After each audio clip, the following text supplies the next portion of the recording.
everyone, and welcome. Let's talk about gold. So many of us buy it, right? For weddings, festivals, it's a huge part of our culture. But have you ever stopped to think, when you buy that gorgeous piece of jewelry, is it actually a good investment? That's what we're going to dig into today. Let's separate the sparkle from the actual strategy. Yeah, this is the big question, isn't it? I'm sure it's crossed your mind. So we're going to get right into it. We'll break down the numbers, uncover some of those hidden costs you might not know about, and really look at the practical, real-world differences. By the end of this, you'll have a super clear way to think about the gold you own or plan to buy. Okay, so to really get to the bottom of this, we've got to start with one crucial idea. We're not just talking about gold as one single thing. We're actually talking about two very different things. Think of it like a tale of two golds, you know? Each one has a totally different job to do. And this slide right here, this really sets up everything we're about to talk about. So on one hand, you've got jewelry.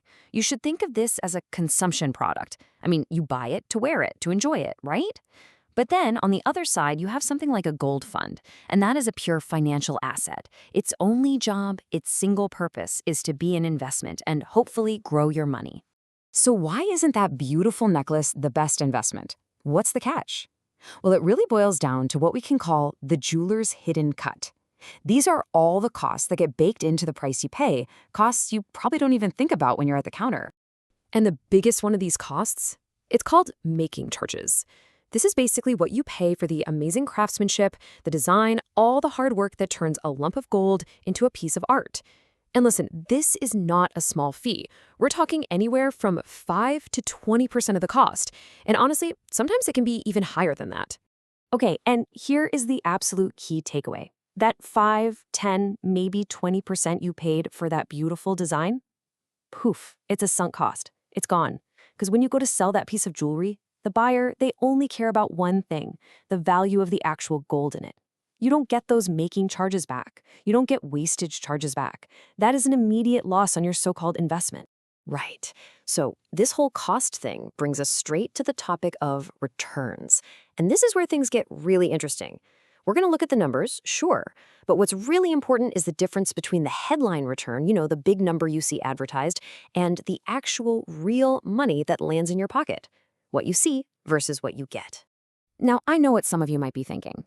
You're probably saying, but hang on, I saw some data, maybe even in the source material for this explainer, where it looked like physical gold did better, right? Like maybe it showed a 20% return, while a gold fund only showed 14%. So what is going on there? Is the data lying? Well, here's the magic trick revealed. That 20% number for physical gold, that's just the headline return. It's just what the price of gold itself did. But watch this. When you subtract those making charges, let's just use an average of 15%. Your actual net return crashes all the way down to about 5%. Meanwhile, the gold fund, with its super low costs, keeps almost everything. It ends up at 13%. All of a sudden, it's crystal clear which one was the better investment. So how is that even possible? How can the numbers be so different? It all comes down to one word: efficiency. A gold fund is just a much, much more direct and cost-effective way to get exposure to the gold market. You can even think of it like a simple formula, right? For jewelry, your return is whatever the price of gold did minus all those big, chunky making charges and other costs. But for a gold fund, your return is the price of gold minus a tiny little expense ratio. I mean, the math here just doesn't lie. And this brings us to what might be the most important term we'll talk about today: effective return. Seriously, this is the only number that really truly matters.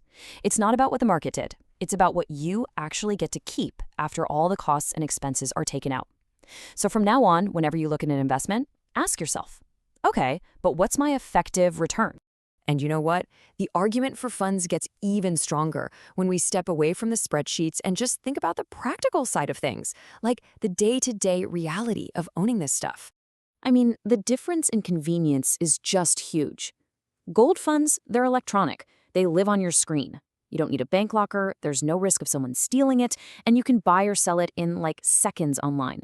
Physical gold, on the other hand, comes with a lot of real-world headaches. You've got to store it somewhere safe, which costs money. You got to worry about security. And then trying to sell it can be a whole process, you know?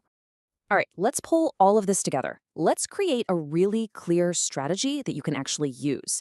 At the end of the day, this is all about making sure you're using the right tool for the right job. Look, if you only remember one single thing from our chat today, let it be this.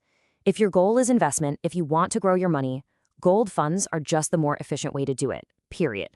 Jewelry is wonderful, it's beautiful, it's culturally significant, but it's just not designed to be an investment vehicle. And please, let me be super clear about something. This is not me telling you to stop buying jewelry. Absolutely not. Please keep buying it.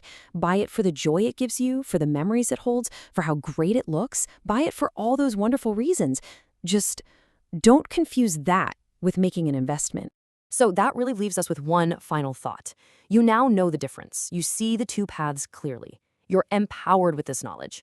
So the only real question left to ask yourself is, how will you invest? And of course, just a quick reminder that all of this has been for educational purposes.